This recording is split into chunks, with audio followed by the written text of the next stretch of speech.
एक बार फिर से ऐतिहासिक पल की गवाह बनी है। प्रधानमंत्री नरेंद्र मोदी आज अपने संसदीय क्षेत्र वाराणसी पहुंचे, जहां से विकास की नई इबारत लिखी जा रही है। पीएम मोदी ने हजारों करोड़ रुपए की परियोजनाओं की सौगात दी है। क्या कुछ वो सौगातें हैं और क्या कुछ आज प्रधानमंत्री मोदी के द्वारा काशी में कहा गया है, और साथ ही साथ काशी के डेवलपमेंट को लेकर, काशी के विकास को लेकर किस तरह से सरकार काम कर रही है, वो भी आपको बताते हैं। पीएम मोदी आज अपने संसदीय क्षेत्र के 2 दिवसीय दौरे पर हैं। आज का दिन नारी शक्ति के नाम समर्पित रहा। वाराणसी के नारी शक्ति वंदन कार्यक्रम में शामिल होकर पीएम मोदी ने महिलाओं का हौसला भी बढ़ाया। साथ ही साथ उन्होंने कहा कि उन्हें विकास की मुख्य धारा से जोड़ने का उन्हें मंत्र भी दिया। एक तरफ वाराणसी का कायाकल्प करने वाली सौगातें हैं, तो दूसरी तरफ आधी आबादी का वो अटूट भरोसा है जो इस दौरे को और भी खास बना रहा है। वाराणसी में प्रधानमंत्री नरेंद्र मोदी ने करीब 6300 करोड़ रुपए से ज्यादा की 163 परियोजनाओं का लोकार्पण और शिलान्यास किया। और महिला आरक्षण बिल को लेकर कांग्रेस और दूसरी विपक्षी पार्टियों पर जमकर उन्होंने निशाना साधा है। नई सांसद बनी तो पहला काम हमने महिलाओं को 33% आरक्षण देने का ही किया। 40 साल से बहनों का यह अधिकार अटका और लटका हुआ था। इसलिए हमने साल 2023 में संसद में नारी शक्ति वंदन अधिनियम पारित करवाया। साथियों, कानून बनने के बाद उसे लागू किया जाना जरूरी होता है। अब ये जरूरी है ये कानून जल्द से जल्द लागू हो। इसलिए पिछले दिनों संसद में इसको लेकर चर्चा रखी गई थी। संविधान में संशोधन के लिए हम कानून लाए थे। ये संशोधन ऐसा था जिसके बाद ज्यादा संख्या में बहनें विधानसभा और संसद में पहुंच पाती। लेकिन साथियों, कांग्रेस, समाजवादी पार्टी, टीएमसी और डीएमके जैसी पार्टियों ने एक बार फिर देश की महिलाओं को धोखा दिया। महिला आरक्षण बिल संसद में भले ही पास नहीं हुआ हो, लेकिन पीएम मोदी ने आज खुले तौर पर कहा कि आधी आबादी को आरक्षण दिलाने में कोई कसर नहीं छोड़ेंगे और आगे भी महिलाओं को आरक्षण दिलाने के लिए वो लगातार कोशिश करते रहेंगे जब तक ये बिल पास नहीं हो जाता है। सुनिए। काशी के सांसद के तौर पर, देश के प्रधानमंत्री के तौर पर मुझे देश हित के एक बड़े लक्ष्य की प्राप्ति के लिए आप सबका आशीर्वाद चाहिए। और ये बड़ा लक्ष्य है लोकसभा, विधानसभा में महिलाओं के लिए आरक्षण को लागू करना। अभी कुछ दिन पहले सपा और कांग्रेस जैसे दलों की वजह से हमारा ये प्रयास संसद में सफल नहीं हो पाया।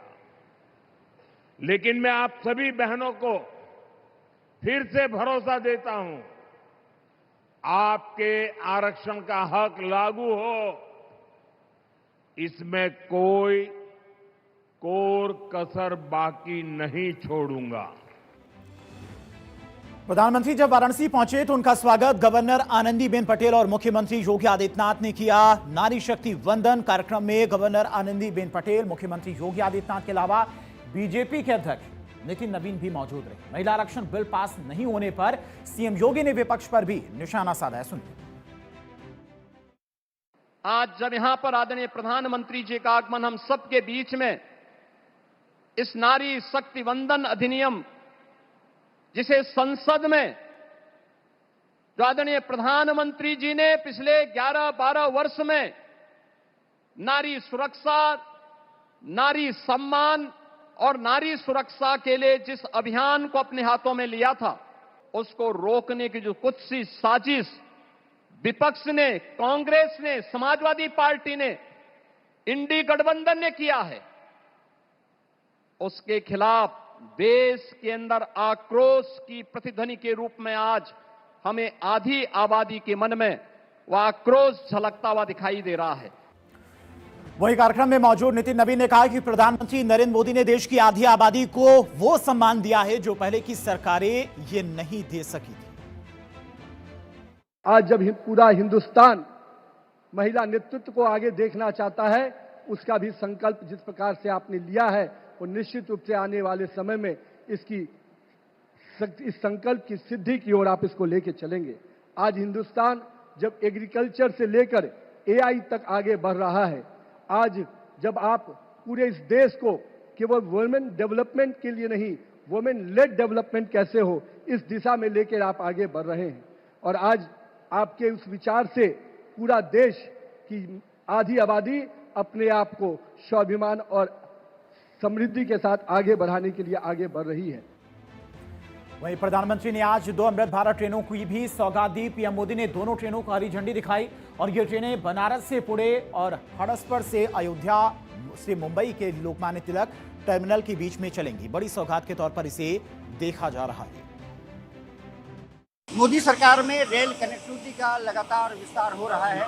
अमृत भारत, वंदे भारत, नमो भारत जैसी ट्रेनें लगातार ट्रैक पर पहुंच रही हैं और सबसे बड़ी बात यह है कि इससे कनेक्टिविटी सुदूर क्षेत्रों को भी मिल रही है।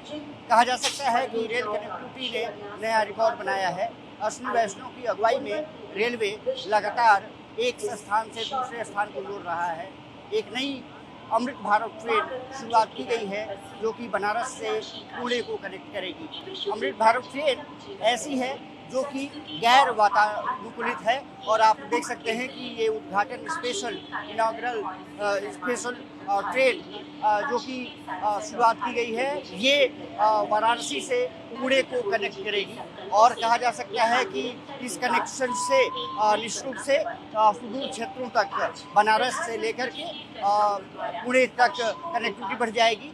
इसके अलावा अगर देखा जाए तो अयोध्या से मुंबई तक की यात्रा भी आज से अमृत भारत के जरिए शुरू की जा सकती है। प्रधानमंत्री नरेंद्र मोदी के नेतृत्व में रेलवे अपनी कनेक्टिविटी के लिए नया इतिहास बनाता हुआ दिख रहा है। कैमरामैन शिवली के साथ मैं अक्षय राय, भारत 24, वाराणसी।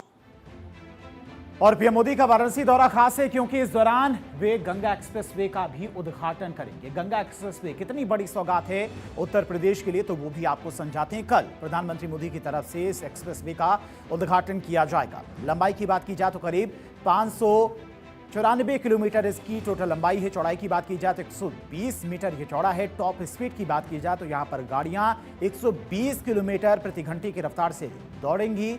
जिले की कनेक्टिविटी की बात की जाए तो करीब 12 जिले से कनेक्टेड रहेंगे। लागत की बात की जाए तो 36,402 करोड़ रुपए की लागत से यह तैयार हुआ है। शुरुआत मेरठ के बिजौली गांव से हुई थी, समाप्ति प्रयागराज के जूडापुर तांडू गांव के पास में हुई। जुड़े गांव की बात की जाए तो करीब 519 गांव इससे सीधे कनेक्टेड रहेंगे। सुरक्षा इंतजाम की बात की जाए, AI based surveillance emergency response team भी 24 घंटे 7 दिन यहां पर तैनात रहेगी ताकि एक्सप्रेसवे पर अगर कोई दुर्घटना होती है तो उनको फौरन उनका रेस्क्यू कर नजदीकी अस्पताल पहुंचाया जा सके। कुल मिलाकर यह पहला सिर्फ एक परियोजना नहीं है, बल्कि लाखों लोगों की रोजमर्रा की जिंदगी को आसान बनाने वाला बड़ा कदम है। खासकर पटना और पूर्वांचल की ओर आने जाने वालों के लिए यह किसी राहत से कम नहीं है। अब सफर तेज होगा, सुविधाएं बेहतर होंगी और समय की बचत भी होगी। यात्रा का अनुभव बदलेगा तो कारोबार, रोजगार और आपसी कनेक्टिविटी भी रफ्तार पकड़ेगी।